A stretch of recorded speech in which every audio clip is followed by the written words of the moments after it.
Topic पे जाने से पहले टर्न टेकिंग या बारी लेना की वीडियो देखें। इसमें दिखाया गया है कि जिस टॉय से भी आप टर्न टेकिंग सिखा रहे हैं वो मदर के पास होनी चाहिए, चीज़ें बच्चे की पहुंच से दूर होनी चाहिए ताकि माँ आसानी से बच्चे को बारी लेना सिखा सके। ओके मादिया टर्न, पुट है now mama turn, mummy turn, put है mummy turn, Madiya turn, mummy turn, Madiya turn, mummy turn, Madiya turn, mummy turn, Madiya turn. ये यस नो फेंको 1 2 3। अब हम नेक्स्ट टेक्निक जिसको प्ले या उर्दू में खेलना कहेंगे को देख लेते हैं। प्ले के दौरान हम अपनी ग्रॉस और फाइन मोटर स्किल्स को डेवलप करते हैं जिसको हम उर्दू में अपने जिस्म के असाब को मजबूत करना कहेंगे। इसमें हम लैंग्वेज यानी कि बोली बोलते हैं, कम्युनिकेशन भी करते हैं यानी कि एक दूसरे के साथ बातचीत भी करते हैं, सोचते हैं, प्रॉब्लम सॉल्विंग भी करते हैं और हम सोशल स्किल भी डेवलप करते हैं कि किस तरह एक दूसरे के साथ टर्न टेकिंग करनी है, शेयरिंग करनी है। टर्न टेकिंग मतलब बारी का इंतज़ार करना है और फिर बारी देनी है। तो ऑटिस्टिक बच्चे प्ले को बहुत पसंद करते हैं यानी कि खेलने को पसंद करते हैं, लेकिन उनके खेलने का तरीका बहुत लिमिटेड होता है। फॉर एग्ज़ाम्पल जैसे अगर वो अपने हाथ में कार को पकड़ेंगे तो मे बी उसके व्हील को घुमाने लग जाएँगे, उसके टायर को घुमाएँगे और बस उसको देखते रहेंगे। जबकि अगर आप यही कार आप किसी नॉर्मल बच्चे को देंगे तो वो उस कार को चलाएगा, दूसरी कार के साथ उसका कंपटीशन करेगा और बहुत कुछ उस कार के साथ वो खेलेगा। लेकिन ऑटिस्टिक बच्चा बहुत लिमिटेड खेलता है। तो जब आप मदद करेंगे, अपने बच्चे के साथ खेलेंगे तो बच्चा उसमें बहुत सारी चीज़ें सीखेगा। वो कम्युनिकेट भी करेगा, सोशल भी होगा आपके साथ। उसकी मोटर मूवमेंट यानी कि उसके हाथों की मूवमेंट, जिस्म की मूवमेंट भी होगी। अब आपने प्ले की टेक्निक को लेना है और जो बच्चा पसंद करता है अपना टॉय, आपने उसके साथ उस टॉय के साथ खेलना है। वो तरीका मैं आगे आपको बताती हूँ और उस टॉय से खेलने से ये होगा कि आप बहुत सारी चीज़ें बच्चे के अंदर डेवलप कर लेंगे जो कि हमने बिल्कुल स्टार्ट में देखी हैं कि बच्चा क्या-क्या डेवलप कर सकता है। फॉर एग्ज़ाम्पल अगर आपका बच्चा एनिमल्स को पसंद करता है या डायनासोर्स को पसंद करता है, तो आप उसमें अगर उसके पास फॉर एग्ज़ाम्पल लायन है या कोई एक और एनिमल है, तो आप उसमें और काफ़ी सारे एनिमल्स ले आएँ और उसके प्ले को बढ़ाएँ, एक्सपेंड करें और फिर इस तरह आप उसके अंदर बहुत सारी लैंग्वेज स्किल्स डेवलप कर सकते हैं। अब हम प्ले की टाइप्स को थोड़ा डिटेल्स में देख लेते हैं। सबसे पहली टाइप है टॉय प्ले। इसमें लर्निंग ये होती है कि ये किस किस्म का टॉय है और इसका क्या काम है। फॉर एग्ज़ाम्पल अगर कार है तो उसको पुश करना है। अगर कोई टॉय है फ़ोन की शक्ल का टॉय है तो उसको कानों तक रखना, कानों तक लेके जाना है और उसमें बातचीत करनी है। इसी तरह ही बॉल है, बॉल का क्या काम है? बॉल को फेंकना है। अगर आपको लगे कि आपका बच्चा इनमें इन इस तरह करने से यानी कि जो भी टॉय बना हुआ है वो उसको उसी तरह इस्तेमाल नहीं कर रहा, तो आपने खुद अपने बच्चे की मदद करनी है। उसके लिए ज़रूरी है कि आप बैठ जाएँ अपने बच्चे के बिल्कुल सामने और जो कुछ बच्चा कर रहा है उसको सेम उसी तरह ही कॉपी करें और उसके बाद वो जो टॉय है उसका जो मकसद है वो बच्चे को दिखाएँ। इसमें एग्ज़ाम्पल ये होगी कि जैसे आपका बच्चा कार के साथ खेल रहा है, वो कार के व्हील को बस घुमाता जा रहा है और देख रहा है, बजाय उसके कि उसको पुश करे, कार को चलाए। अब आप उसके सामने बैठ जाएँगे एक उसी की तरह की एक कार लेकर और जो वो कर रहा है कार के व्हील को अगर वो घुमा रहा है, तो आपने भी कार के टायर को घुमाने लग जाना है। जब बच्चे की तवज्जो आपकी तरफ हो जाएगी और बच्चा इस बात को महसूस कर लेगा कि जो भी मेरे साथ एडल्ट बैठा हुआ है, बेशक वो टीचर है, बेशक वो पेरेंट्स हैं या बेशक बहन-भाई हैं, तो वो मुझे ही कॉपी कर रहे हैं और मैं लीड कर रहा हूँ, तो वो अंदर से बहुत खुश होगा और वो आपको भी देखने लग जाएगा। इस तरह अब आपने उसकी अटेंशन ले ली। जब आपने अटेंशन ले ली, तो अब आपने उस कार को व्हील को घुमाते-घुमाते फिर आहिस्ता से अब आपने उसको नीचे रखना है कार को और उसको चलाना है और ब्रम, ब्रम, ब्रम की आवाज़ निकालनी है या कुछ भी यानी कि ऐसी साउंड जिस तरह कार चलती है, उससे ये होगा कि वो बच्चा भी आपको आपकी नकल करने लग जाएगा।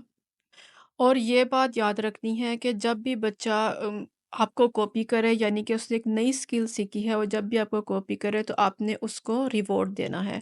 वो क्लैपिंग की शक्ल में भी हो सकता है, वो बबल्स की शक्ल में भी हो सकता है या जो भी चीज़ उसको पसंद हो वो आपने फ़ौरन उसको देनी है, उसको हग दे सकते हैं, हाई फ़ाइव कर सकते हैं, क्लैप करनी है ताकि उस बच्चे को महसूस हो कि उसने कुछ नया सीखा है।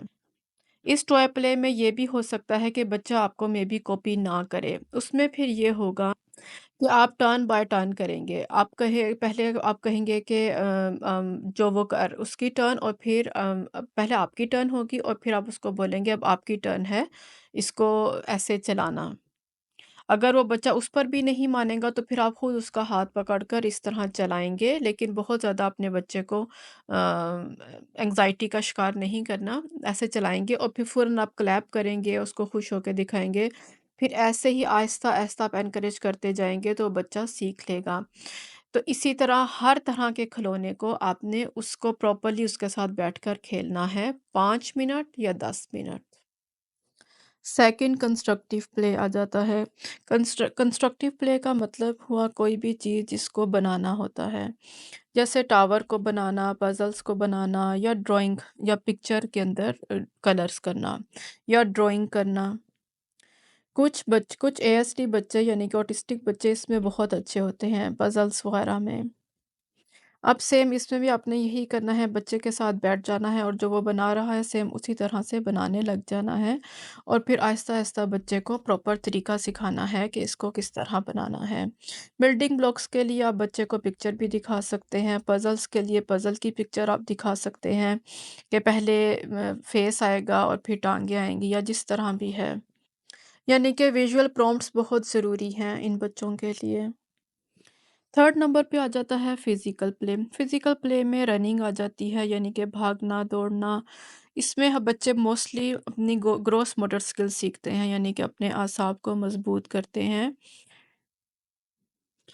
एक होता है भागना जो कि बच्चा खुद ही बस भागता जा रहा है, वो घर में भाग रहा है। मैं उस भागने की बात नहीं कर रही, एक प्रॉपर प्ले की बात कर रही हूँ, जिसमें आप अपने बच्चे के साथ खेलेंगे, जिसमें अगर वो भागना पसंद करता है तो आप उसके भागेंगे।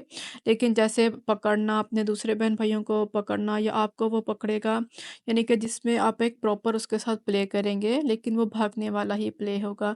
इसमें बच्चे की ज़ाहिर है इसमें सोशल इंटरेक्शन भी बढ़ेगा। और भागते हुए आपको पता है घर में मुख्तलिफ चीज़ें पड़ी होती हैं, उनसे नहीं टकराना ये चीज़ भी बच्चा सीखेगा। यानी उसके इर्द-गिर्द की सराउंडिंग्स की जो अंडरस्टैंडिंग है वो उसकी बढ़ेगी। इसके बाद 4th नंबर पे हम प्रीटेंड प्ले देख लेते हैं। प्रीटेंड प्ले एक नॉर्मल बच्चे का 2 साल में डेवलप हो जाता है, लेकिन एक ऑटिस्टिक बच्चा बहुत मुश्किल से और बहुत लेट डेवलप करता है। प्रीटेंड प्ले में आ जाता है कि जैसे आपने बच्चे को किसी सुपर हीरो का कॉस्ट्यूम ले दिया और वो पहन के सुपर हीरो बन गया। इसी तरह प्रीटेंड प्ले में आ जाता है कि अगर फॉर एग्जांपल आपके पास कोई भी टॉय है, कोई एनिमल है, कोई टेडी बेयर है, कुछ है और बच्चा उसको फीड करा रहा है, यानी कि वो जो जैसे कोई टॉय फूड होता है, जैसे फ्रूट्स हो गए या ब्रेड के स्लाइसेस हो गए, इस तरह से कुछ भी, तो वो टेडी बियर को खिला रहा है या एनिमल्स को खिला रहा है, उन्हें फीड कर रहा है। या अगर वो कार के साथ खेल रहा है, तो उसको प्रॉपर ड्राइव कर रहा है, वो इस तरह से प्रिटेंड करना। प्रिटेंड प्ले बच्चे की सोशल रिलेशनशिप्स की जो स्किल्स होती हैं, उनको डेवलप करता है। आप बहुत सारी सादा प्रिटेंड प्लेस बच्चे के साथ कर सकते हैं। जैसे अगर कोई बहुत बड़ा मोटा कुशन है, तो उसको एज़ अ हॉर्स यूज़ करना और उसके ऊपर बैठ के चलाना या या आप खुद हॉर्स बन जाएँ और बच्चा आपके ऊपर बैठे।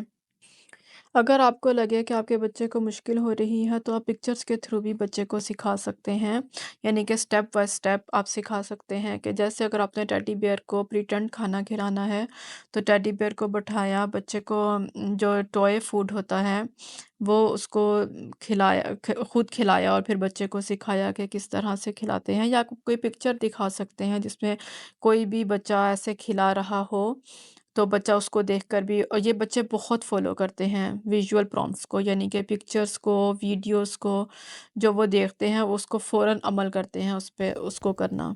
इसी तरह रोल प्ले करवा सकते हैं, यानी कि कॉस्ट्यूम पहनाते हैं और फिर उसकी आवाज़ें निकलवाएँ बच्चे से, तो ये भी आप कर सकते हैं। नेक्स्ट हम देख लेते हैं सोशल प्ले। इसका मतलब है कि जैसे दूसरों के साथ खेलने की सलाहियत। दूसरों के साथ खेलना ऑटिस्टिक बच्चे के लिए बहुत मुश्किल होता है। ऑटिस्टिक बच्चा अकेले ही खेलना पसंद करता है। समटाइम्स, यानी कि कभी-कभी तो ये ठीक है, लेकिन कभी-कभी आपको इसको सोशल प्ले भी करवाना पड़ेगा। सोशल प्ले की भी आगे काफ़ी सारी टाइप्स हैं, काफ़ी सारे इकसाम हैं, जिसमें हम सबसे पहले प्लेइंग अलोन को देख लेते हैं। अगर बच्चा अकेला खेलना चाह रहा है तो अकेला खेल ले, लेकिन उसमें ये होगा कि आपने कुछ भी अच्छा कंस्ट्रक्टिव उसके साथ खिलाना है। उसको खिलाना है, जैसे कोई भी जिग्ज़ा पज़ल्स हो गई, या कोई भी शेप्स बनी होती हैं कि इस शेप में, जैसे ट्रायंगल की शेप में ट्रायंगल को डालो, सर्कल की शेप में सर्कल को डालो। यानी कि वो अकेला खेल रहा है लेकिन वो कुछ ना कुछ लर्न कर रहा है। सेकंड हम देखेंगे प्लेइंग अलोंगसाइड, यानी कि किसी के साथ तो नहीं, यानी कि लेकिन उनके साथ खड़े होकर खेलना। जैसे एक रूम में अगर 3-4 बच्चे हैं तो आपका बच्चा भी वही सेम खिलौना लेना चाह रहा है जो उन बच्चों के पास है। तो आप लेने दें उसको सेम खिलौना, और उसको प्रिटेंड और उसको सॉरी इमिटेट करने दें, क्योंकि ये बच्चे इमिटेट भी बहुत करते हैं। तो वो जो जो वो देखेगा दूसरा बच्चा उस ट्रेन के साथ या उस कार के साथ कर रहा है, तो वो सेम उसी तरह करेगा, उसको फ़ॉलो करेगा। तो ये भी एक बहुत अच्छी चीज़ है। वो बेशक उनके साथ नहीं खेल रहा, लेकिन वो उनको उनकी नकल कर रहा है, जैसे वो कर रहे हैं। सोशल प्ले में फिर एक और स्टेज आ जाती है जिसे हम playing and sharing with others कहेंगे। इसमें बच्चे को टर्न टेकिंग करनी होती है, एक चीज़ दूसरे बच्चे को देनी होती है और कोई चीज़ लेनी होती है, इस तरह शेयर करना होता है। नॉर्मल बच्चों में ये 3 साल की उम्र में डेवलप हो जाता है, लेकिन एएसडी में ये डेवलप नहीं होता, ये आपको खुद डेवलप करवाना होता है। जैसे अगर उस बच्चे की कोई बाइक है, स्कूटर है, तो पहले आप उसको अपने बच्चे को खेलने दें और उसके बाद उसको एनकरेज करें कि वो उसको शेयर करे। अच्छा, इसमें अब ये होगा कि अब आपने अगर स्वैप करवाया है, यानी कि अगर कोई बाइक दिया है तो दूसरे बच्चे से आपने कोई और चीज़ लेनी है। यानी कि अभी भी बच्चा अलोन ही खेल रहा है, लेकिन एट लीस्ट उसने टर्न टेकिंग की है, यानी कि या उस टर्न टेकिंग तो नहीं कहेंगे, लेकिन उसने शेयरिंग की है, या एक, क्योंकि एक चीज़ उसने दी है और दूसरी चीज़ उसने ली है।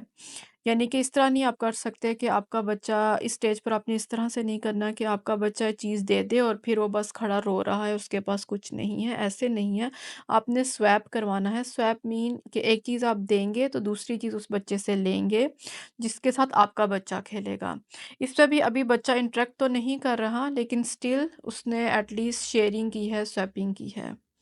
अब लास्ट स्टेज आ जाती है जिसको कहेंगे प्लेइंग एंड कोऑपरेटिंग। ये खेल थोड़ा-सा अब कॉम्प्लेक्स हो जाएगा, यानी कि इसके अंदर रूल्स भी आ जाएँगे। इसमें बच्चा प्रॉपर दूसरे बच्चे के साथ खेल रहा है और रूल्स के साथ खेल रहा है। इसकी एग्ज़ाम्पल हम इस तरह से ले सकते हैं कि जैसे बच्चे हाइड एंड सीक खेलते हैं, यानी कि छुपन-छुपाई। उसमें रूल होता है कि एक बच्चा खड़े होके काउंट करता है 10 तक और दूसरा बच्चा जाके छुपता है। ये बहुत ईज़ी होती है और ये बच्चे जल्द इसको खेल लेते हैं। इसके अलावा बोर्ड गेम्स हो सकती हैं, जैसे सबसे आसान तो बोर्ड गेम स्नेक्स वाली होती है, साम-सीढ़ी वाली जो गेम होती है, और उसके अलावा और जितनी भी बोर्ड गेम्स होती हैं, कोई भी बोर्ड गेम्स उसमें भी रूल्स होते हैं, वो भी इन बच्चों के लिए बहुत अच्छी हैं, जिसमें ये इंटरेक्ट करते हैं दूसरे बच्चों के साथ। सब अपने प्ले की टेक्निक को बहुत डिटेल से देख लिया है, लेकिन ये बात बहुत ज़रूरी है कि आपने रूटीन बनानी है इन बच्चों की। डेली आपने सुबह से लेके रात तक डेली 5 या 10 मिनट के लिए एक गेम खेलनी है। उसके बाद आपने टाइम लेना है, अपना घर का जो भी काम करना है वो करें। उसके बाद फिर 1-2 घंटे के बाद फिर आपने 10 मिनट्स के लिए इन बच्चों को एक खामोश कमरे में लेके जाना है, जहाँ आपने इनके साथ फिर 10 मिनट्स के लिए खेलना है, और फिर इस तरह सारा दिन आपने करना है। हर 2 आवर्स के बाद कोई एक एक्टिविटी करनी है इन बच्चों के साथ 10 मिनट्स की। वो कोई भी एक्टिविटी हो सकती है, लेकिन बहुत ज़रूरी है इन बच्चों के साथ खेलना। आपको काफ़ी सारे एग्ज़ाम्पल्स भी दे दिए हैं, अब ये आप पे डिपेंड करता है आप अपने बच्चे को कितना टाइम देते हैं और कितना उसके साथ खेलते हैं और वो कितना लर्न करता है। ये बात आपने याद रखनी है कि रूटीन के साथ खेलना है, डेली खेलना है और सेम एक्टिविटीज़ आपने डेली करनी है। जब वो बच्चा उन चीज़ों में महारत हासिल कर लेगा, उसमें कम्युनिकेशन आपके साथ डेवलप हो चुका होगा, फिर आप उसमें कोई चेंज लाना चाहते हैं तो चेंज लेकर आएँ, या कोई और एक्टिविटी न्यू उसको सिखाना चाहते हैं तो सिखाएँ। लेकिन ये आपको डेली की रूटीन बनानी पड़ेगी और सम टाइम्स ये बच्चे 6 माह भी ले सकते हैं सिंपल एक गेम को सीखने के लिए, या एक प्ले की तरफ अपना इंटरेस्ट डेवलप करने के लिए। आगे आपको कुछ मनाज़िर दिखाए जा रहे हैं, आपने उन तस्वीरों से अंदाज़ा लगाना है कि ये कौन से खेल की किस्म है। आप कमेंट्स में जवाबात भी दे सकते हैं।